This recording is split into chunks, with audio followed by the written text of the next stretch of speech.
সাফল্য আর সম্মানের মাপকাঠি কি জানেন?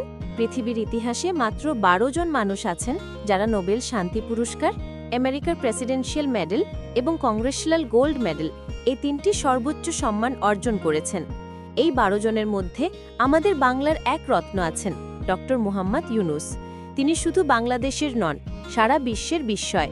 কিন্তু কিভাবে একজন অর্থনীতিবিদ, অধ্যাপক মানুষের কল্যাণে কাজ করতে গিয়ে বিশ্বজুড়ে এমন সম্মান পেলেন? চলুন তার জীবনের সেই মূল মন্ত্রগুলো জেনে নিই, যা প্রমাণ করে যে একটি মহৎ উদ্দেশ্য কিভাবে পুরো পৃথিবীকে বদলে দিতে পারে। দ্বিতীয়, অধ্যাপনা থেকে গ্রামীণ ব্যাংকের জন্মকথা।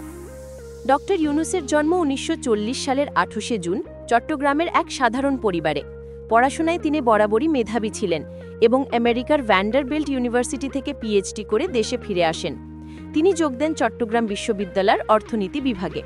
কিন্তু বিশ্ববিদ্যালয়ের ক্লাসরুমের বাইরে যখন দেশজুড়ে ১৯৭৪ সালে ভয়াবহ দুর্ভিক্ষ নেমে এলো, তখন তার মন স্থির থাকতে পারল না।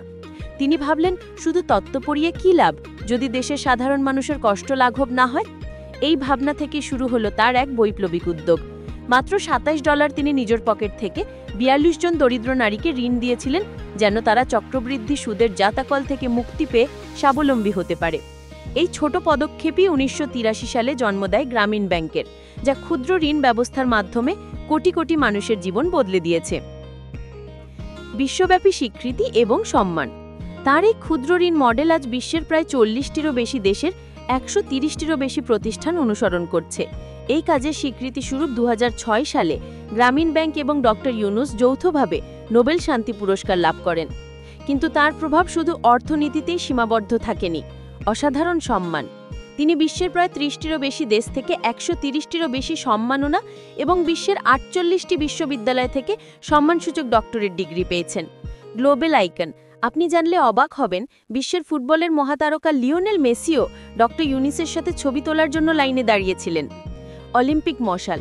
এমনকি ২০২০ সালের জাপান অলিম্পিক গেমসের উদ্বোধনী অনুষ্ঠানে তিনি ছিলেন অলিম্পিকের মশাল বাহক, যা বিশ্বের সবচেয়ে সম্মানিত অতিথিদের একজন হিসেবে গণ্য করা হয়। বেকারত্ব এবং উদ্যোক্তা হওয়ার দর্শন।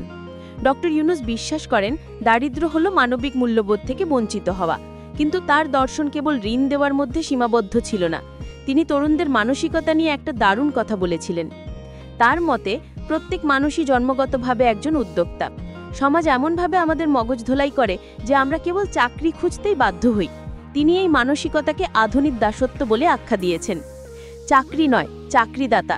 তিনি বলেন, বিশ্ববিদ্যালয় থেকে ডিগ্রি নিয়ে বেরিয়ে এসে শিক্ষার্থীরা বলে, আমাকে একটি চাকরি দিন, কিন্তু কেউ বলে না, আমাকে কিছু টাকা দিন, আমি নিজের ভাগ্য নিজে গড়ে তুলব। লক্ষ্য স্থির করুন। ডক্টর ইউনুসের মতে, যদি আপনার একটি সুস্পষ্ট লক্ষ্য থাকে, অর্থাৎ যদি তুমি কল্পনা করতে পারো যে তোমাকে কোথায় যেতে হবে, তাহলে প্রযুক্তি আর যোগাযোগ তোমাকে সেখানে পৌঁছে দেবেই।